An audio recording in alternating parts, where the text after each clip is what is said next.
2 weeks ago, I planned to tell a story about lockdown. And during my story, I intended to admit that under my bed, I had stockpiled some tinned food. Tins of this pink salmon. It reads on the tin, best before July 2024. I'm an optimist. I always buy far ahead expiry dates. But why pink salmon? I don't know, as I don't particularly like cold salmon. I have at regular intervals given away my unused tins of salmon. If you know a food bank and you've wondered about the oversupply of donated tin salmon, that donor may have been me. I decided not to tell that story, but tonight I'm going to tell a story about the theme of starting over. It was in summer 1982. That was the first time I started over. I was a teenager growing up in Cork when I moved out of my childhood home. That home was on the Lee Road, so called because it overlooks Cork's beautiful River Lee. Just after my 18th birthday, I packed a rucksack, left the Lee Road, and took a bus from Cork to Dublin. I was never again to live in the family home. At that time, for a Cork youth to move to Dublin felt like emigration. Dublin seemed very far away. The people in Dublin spoke a different dialect, and I noticed they walked faster.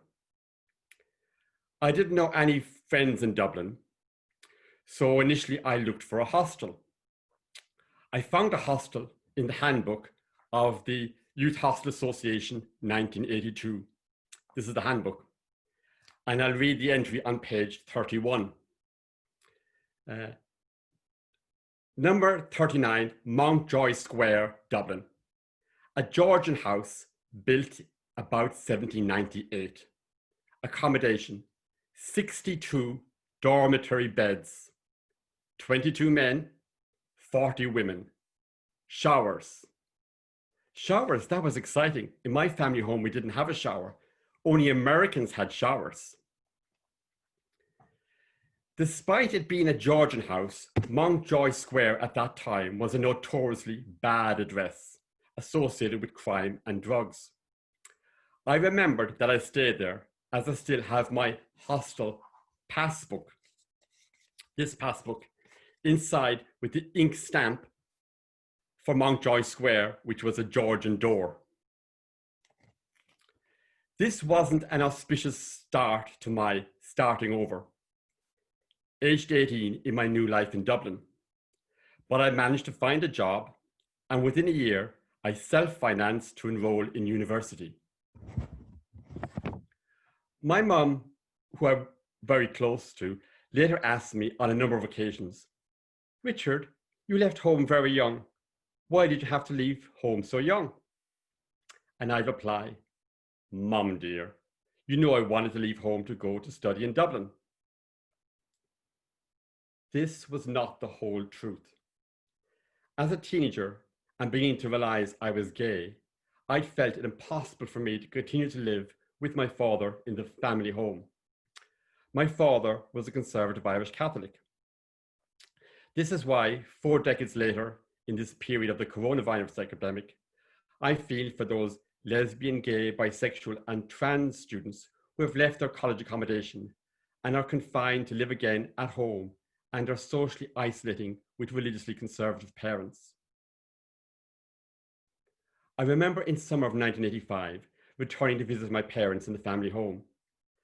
It was the summer that it was revealed in the TV news that the American actor Rock Hudson was in hospital dying with AIDS, dying of what was then referred to as the gay plague. It was rumored that because of fears of contagion, the dying Rock Hudson wasn't permitted visitors. At the time, my father made an anti-gay comment. I bore it with silence. On a number of occasions over the years, I tried to come out as gay to my father, but he managed to change the subject, or in later years feign deafness. Nevertheless, I remained a dutiful son. I visited the family home at least a half a dozen times every year, for the next 35 years. During all that time, my father continued to live on the Lee Road. He had lived in the same house since 1940. My father insisted that he would, and I quote, never leave the Lee Road. However, his living in the family home became problematic as he became old and frail and prone to falls. I realized it was no longer safe for him to live on his own in his own home. So I pulled out all the stops to ensure that in 2017, he was able to get into a nursing home. At the age of 91, my father, with a large suitcase, had to leave his home on the Lee Road and start over. Here is the brochure from the nursing home. It describes a 65-bed care facility with a large restaurant on site which provides a variety of home-produced food. All our menus are regularly changed, and specific requests from the residents are always taken into account. The nursing home had once been the house of Anglo-Irish gentry, but had been transformed into the luxurious Bon Secours Care Village, a Catholic home owned by the posh order of Bon Secours Sisters. It even had its own chapel. Fortunately for my dad, the nursing home was located only 300 yards from his own home on the very same Lee Road. He even got to keep the same view of the beautiful River Lee. Nevertheless, this must have been a huge change for my father, aged 91 and starting over. I have an ability to see a wide range of colors. I don't know where this comes from, whether it's genetic or not. As a writer, I give all my stories a color. Different colors have a particular personal meaning for me. Tonight's story, I have given the color black. I write notes for my stories on paper and insert my notes into colored plastic A4 size envelopes like this. I buy them in Belfast in Eason's stationery shop.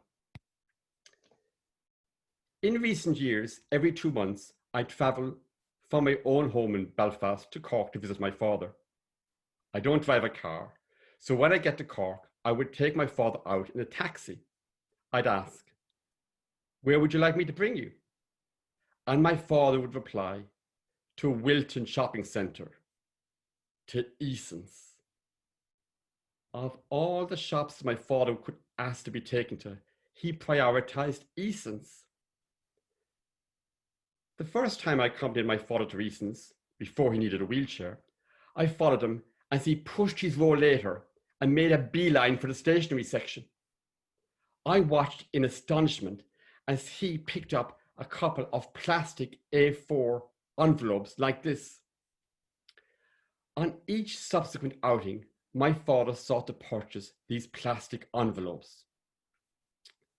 I didn't ask my father that the different colors of plastic envelope also have particular meaning for him. I suspect not. Maybe I'll never know. We weren't that close. The nursing home has an award-winning restaurant.